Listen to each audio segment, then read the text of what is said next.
For a really long time, I wished that Pentax would make a digital version of the MX. And I don't mean a compact camera. As much as I love the MX-1, I wanted a compact SLR-like camera that felt great in the hand, like this one, with a set of compact lenses and with a huge viewfinder. That's super important for me. The original MX was all that, and it was my main SLR for many years. I had, and I still have, two black bodies, and they would have basically stuck on them the K24 3.5, this lens here, and the other body would have the A50 1.4. What I didn't realize was that since 2014, there's a camera that I think continues the legacy of the MX. The Fuji X-T1 and its successors are all that to me right now.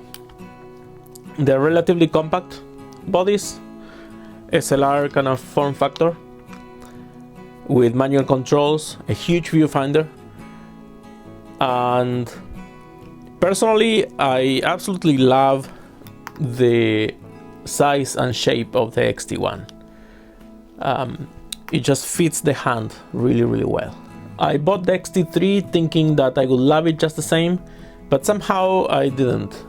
It's at most a couple of millimeters bigger, but the exact shape of the grip down here, I guess the curvature, kind of breaks the magic for me. I still use the XT3 in the street sometimes because it has great autofocus and because the viewfinder is higher resolution. But for a camera that just feels right, it's a pleasure to use and takes me back to the time of the MX, that's the XT1 for me. There's also the XT10, 20, 30 that are similar cameras, except that they have fewer manual controls, and more importantly, the viewfinder is not as good. Early on, I bought actually an XT30, but after a month or so, I decided I didn't like it and I sold it and I bought the XT3 instead. A few months ago, I went to a estate sale and I totally randomly found a Leica winder for $15. The Leica is a manual fast winder for Leicas. This was for screw mount Leica. When I saw it, I immediately knew what it was. I guess all this knowledge of photo gear is not useless after all the time.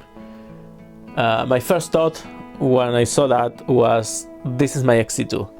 I had wanted an XT2 for a while, but because I have the XT1 and the XT3 is filming me right now, I couldn't justify buying one. Now with this find, I could fund it basically for free, so I did. So I ended up selling the Leica for pretty much the price I paid for this XT2, used from Robert's camera in Indiana. The XT2 is close in feeling to XT1, so I've been using it a lot recently, mostly with adapted lenses actually. With the compact f2 Fuji primes, these cameras feel pretty much like my old MX bodies. I can go out with the 16mm f2.8 and the 35mm f2, and I have pretty much the same setup as I had before. On top of that, I can add any lens to them, and the big viewfinder makes it easy to focus manually.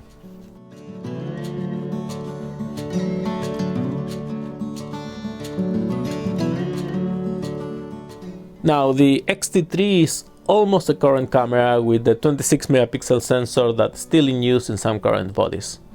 The XT1 and XT2 pretty much fall into the category of sweet spot cameras, which I've talked about in a video a while back. Perfectly capable in most ways, but bound to be found a lot cheaper than a brand new body. Don't let the lack of many of the film simulations stop you from getting an XT1, for example. That X-Trans2 sensor the XT1 has is just amazing, and shooting RAW is all you need for it. It's just very, very, very good, and it has a very filmic quality, very nice.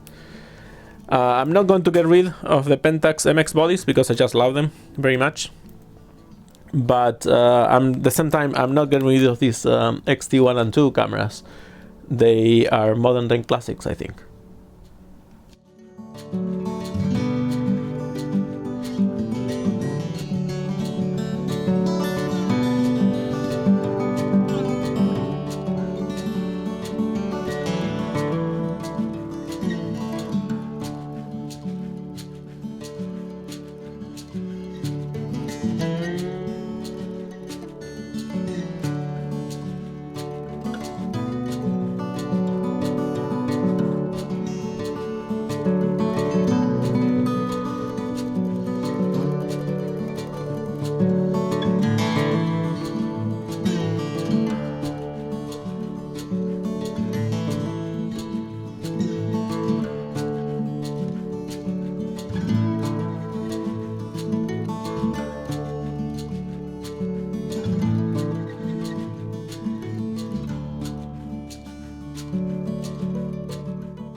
For my real photos, check out my website, juanvilor.com, and until the next video, cheers and goodbye.